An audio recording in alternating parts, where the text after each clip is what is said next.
আসসালামু আলাইকুম রহমতুল্লাহি ওবরকাতুহ।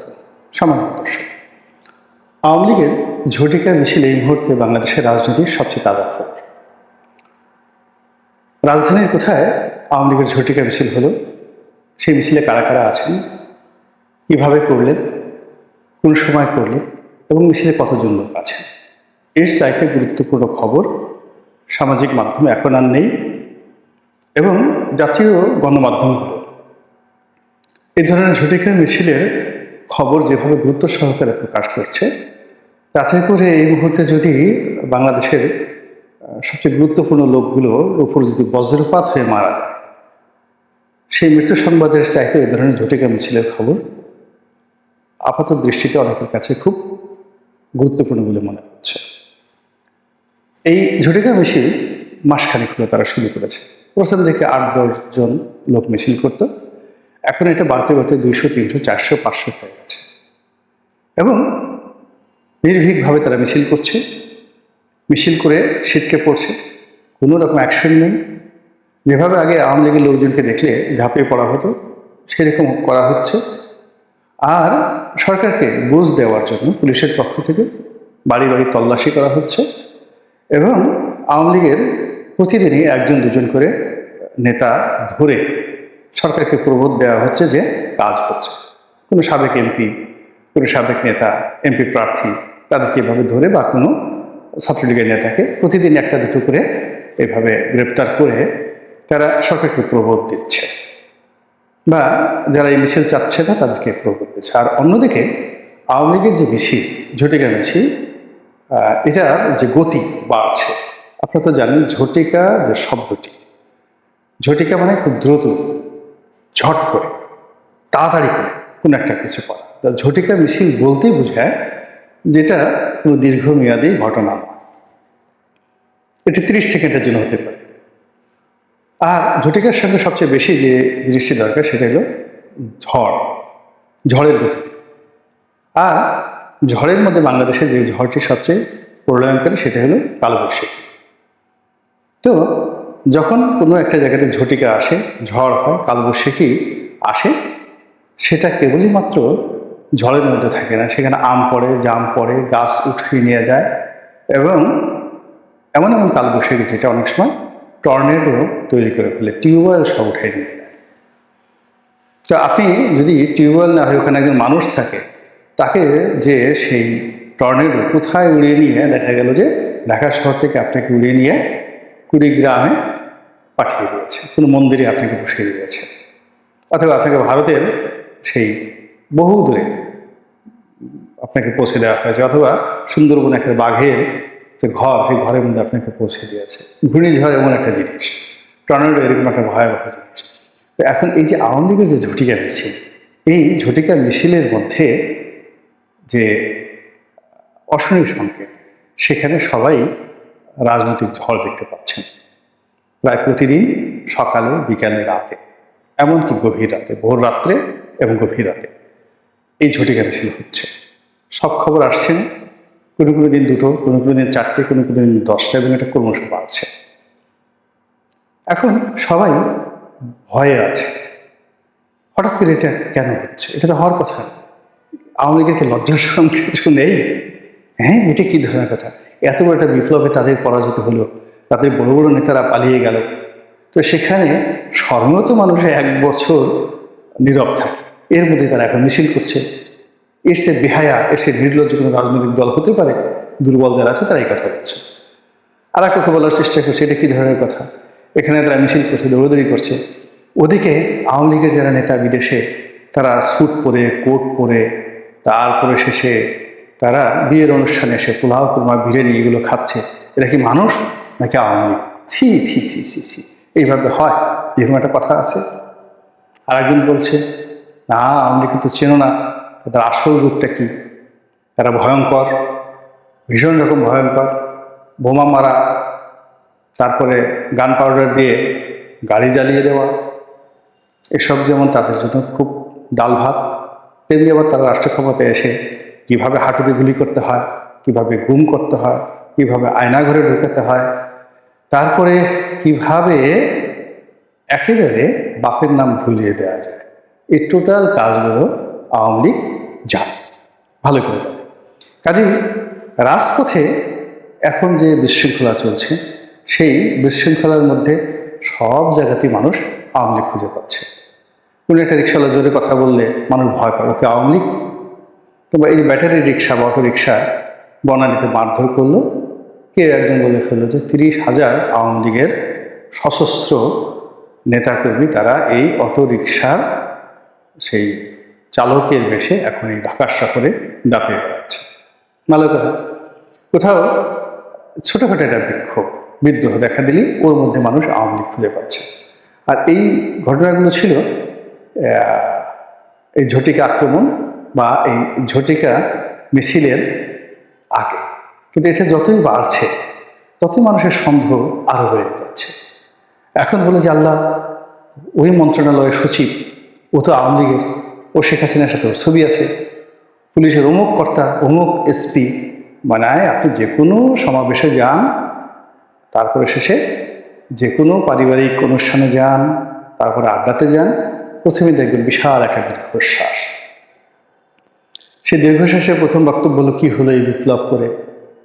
আমার এবং থানার ওসি আওয়ামী লীগের লোক, একটা ডাইরেক্ট ছাত্রলীগের লোক, অমুক নেতার সঙ্গে সরাসরি ঘোরাফেরা করত, সে এখন ওসি হিসাবে এই যুগে নিয়োগ লাভ করলো এই 2 দিন আগে। এটা একটা কথা হলো? কি হবে, কি হবে দেশে? এইরকম মানে যত মিছিল হচ্ছে তত বেশি পারস্পরিক মানে অবিশ্বাস তৈরি হচ্ছে, সন্দেহ তৈরি হচ্ছে। এখন বিএনপির মধ্যে আওয়ামী লীগের প্রতিচ্ছায়া দেখা যাচ্ছে, বিএনপির মধ্যে ভারতের প্রতিচ্ছায়া দেখা যাচ্ছে। এটা কিন্তু সন্দেহ থেকে, অবিশ্বাস থেকে, এই আওয়ামী লীগের ভয় থেকে মানুষ বিএনপিকে বা বিএনপির যারা নেতা রয়েছেন তাদেরকে ভারতের দালাল ট্যাগ দেওয়ার সুযোগ পাচ্ছে। এটা ভয় থেকে, আতঙ্ক থেকে, আদারওয়াইজ অনেক সময় হতো না। এরপরে সরকারের মধ্যে অনেক লোককে, পাওয়ারফুল লোককে তাদেরকে ট্যাগ দেওয়া হচ্ছে, এরা সব ভারতের দালাল, একদম ছবি এঁকে এঁকে। এবং সবচেয়ে আশ্চর্য ব্যাপার হলো যে যে 2জন মানুষ মানে মরিয়া প্রমাণ করতে রাজি যে তারা মরে না। এর একজন হলেন জনাব পিনাকি ভট্টাচার্য, আরেকজন হলেন জনাব আসিফ নজরুল। দুজনই তাদের জীবনের যে উত্থান বা তাদের আজকে যে অবস্থান, সব কিছুর মূল্যে রয়েছে ভারত বিরোধিতা। এখন এই 2জন লোককে ভারতের দালাল হিসেবে আলটিমেটলি ট্যাগ দেওয়া হয়েছে এবং এটা বাংলাদেশ থেকে করা হচ্ছে।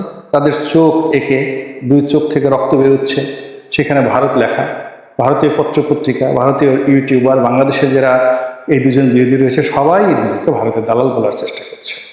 তো এইভাবে অবিশ্বাস যে পর্যায়ে গেছে, 2 দিন পরে যদি ডক্টর মোহাম্মদ ইউনূসকে বলা হয় ভারতের দালাল, তাহলে এখানে অস্বাভাবিক কিছু আপনি দেখবেন না। এবং এটা হবে এই আওয়ামী লীগের ঝটিকা মিছিল যত বাড়বে তত। এর মধ্যে যে ঘটনা ঘটে গেছে, এই ঝটিকা মিছিলের কারণে স্বরাষ্ট্র উপদেষ্টা মহোদয় খুবই বিপদে পড়েছেন। তিনি এই মিছিল কেন হচ্ছে পুলিশকে জিজ্ঞাসা করছেন, পুলিশের মধ্যে আবার প্রতিক্রিয়া হচ্ছে। এর কারণ হলো পুলিশ কেন এখন ঝুঁকিতে যাবে না। এর কারণ হলো আওয়ামী পুলিশ হয়ে তারা যে দুর্ভোগ দুর্দশার মধ্যে পড়েছে। 2,500 পুলিশ সদস্য হত্যাকাণ্ডের শিকার হয়েছে। তারপর তাদের হাজার হাজার লোক পলাতক, পুলিশের হাজার হাজার লোকের চাকরিচ্যুতি হয়েছে, কনস্টেবল থেকে শুরু করে একদম আইজি পর্যন্ত। এই মুহূর্তে 2জন আইজি জেলখানা এবং বাকি আইজি পলাতক। একমাত্র নূর মোহাম্মদ সাহেব ছাড়া আওয়ামী লীগ জমানার যারা আইজি ছিলেন মোরালের সবাই পলাতক, বাঘা বাঘা সব আইজি। তো সেখানে বর্তমান আইজি কেন তিনি এই ঝুঁকি নিতে যাবেন ডক্টর ইউনূসের পক্ষে বা এদের পক্ষে? তিনি তার দৈনন্দিন কাজকর্মগুলো করবেন, অপরাধ দমন করবেন, কিন্তু বাকি কাজগুলোতে তিনি ঝুঁকিতে যাবেন না। এটা স্বাভাবিক।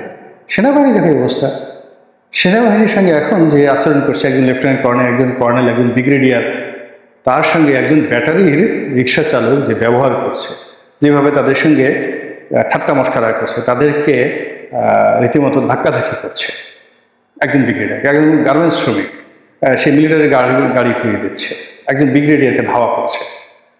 তারপরে সেনাবাহিনীর সদস্যদেরকে ঘেরাও করছে ছাত্ররা। তারপরে চারিদিকে ঘেরাও করে সেনাবাহিনীর সদস্যরা একেবারে লোডেড আর্ম সহ নির্ঘাত দাঁড়িয়ে আছেন, কানে তুলে দিয়ে আর পোলাপান সব ভুয়া ভুয়া ভুয়া হাজার হাজার পোলাপান ভুয়া ভুয়া করছে।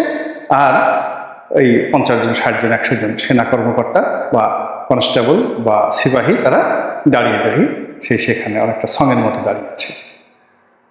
কি করতে পারে তারা সেখানে? তো সেই জায়গাটাতে যেখানে যারা এই মবগুলোতে অসহায় বোধ করছে, সেখানে আওয়ামী লীগের এই জায়গাটাতে তারা কার হুকুমে গিয়ে আবার আর একটা নতুন ট্যাগের মধ্যে পড়বে।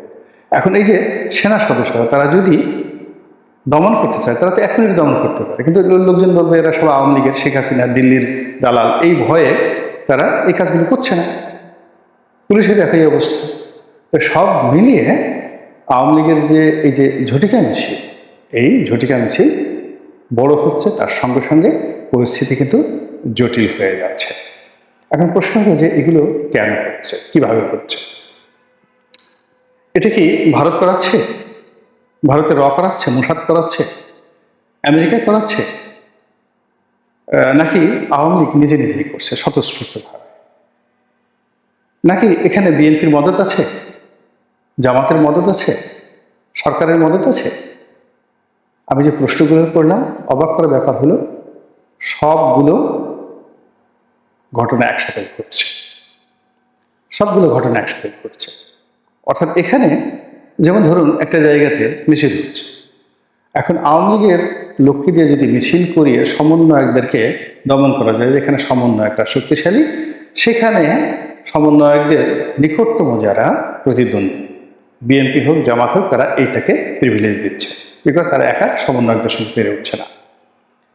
একইভাবে জামাতের, একইভাবে বিএনপির লোক, কোনো কোনো ক্ষেত্রে প্রশাসন এই জায়গাটাতে ছাড় দিচ্ছে। আর অন্যদিকে মাস্টার প্ল্যান অনুযায়ী ভারত এই কাজগুলো করবে।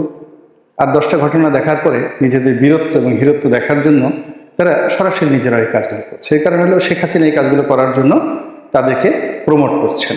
ফলে দেখা গেল একজন একটা ঝটিকা মিছিল করলো, যেটা বিএনপির আমলে হয়েছে, জামাতের আমলে হয়েছে, মানে আওয়ামী লীগের জমানাতে বিএনপি করেছে, জামাত করেছে। এবং এই ধরনের একটা ঝটিকা মিছিল মাত্র 4-5 জন লোক নিয়ে একটা ঝটিকা মিছিল করে তার একটা ছবি, পোস্টার, তার একটা অংশের কিছু পাঠিয়ে দিয়ে সে বলছে আমি নেতা, বিশাল নেতা। এই বিপদের সময় দেখলাম আমি করেছি। জামাতের একটা অবস্থা। তো এখনও আওয়ামী লীগের মধ্যে এই ধরনের একটা হিরোইজম তৈরি হয়ে গেছে। তারা স্ব অবস্থানে থেকে এরকম একটা ঝটিকা মিছিল করছে, একটা ছবি করছে এবং ছবিটা সরাসরি শেখ হাসিনার কাছে পৌঁছে দিচ্ছে, তার ডাইরেক্ট কোনো ভায়া মিডিয়া, এবং বলছে আমার নামটা লিখে রাখেন আপনার ডায়েরিতে, আমি ওরকম কদম আলী অমুক অমুক তারিখে আপনার জন্য ঝটিকা মিছিল করেছি, আপা দেখেন, জীবন কেউ করেনি, আমি আপনার জন্য করেছি। তো এরকম রাজনীতির একটা হিরোইজম থাকে, এবং এই হিরোইজমটা টেকনাফ থেকে তেঁতুলিয়া পর্যন্ত যেভাবে মানে বৃদ্ধি পাচ্ছে, গাণিতিক হারে বৃদ্ধি পাচ্ছে, এটি থামবে না, বাড়তে থাকবে। আওয়ামী লীগের অভ্যন্তরীণ হিরোইজম বাইরের রাজনীতি কোনোটাতে প্রমোট করে থাকে, তারা মজা পেয়ে গেছে, সফলতা অর্জন করেছে। এবং সফলতা এমন একটা জিনিস, এটি ভাইরাসের মতো বাড়তে থাকে, আর ব্যর্থতা এমন একটা জিনিস, বারবার এটা শুধু ব্যর্থ হতে থাকে। তো এখানে ঝটিকা মিছিল আওয়ামী লীগ সফলতার স্বাদ পেয়ে গেছে।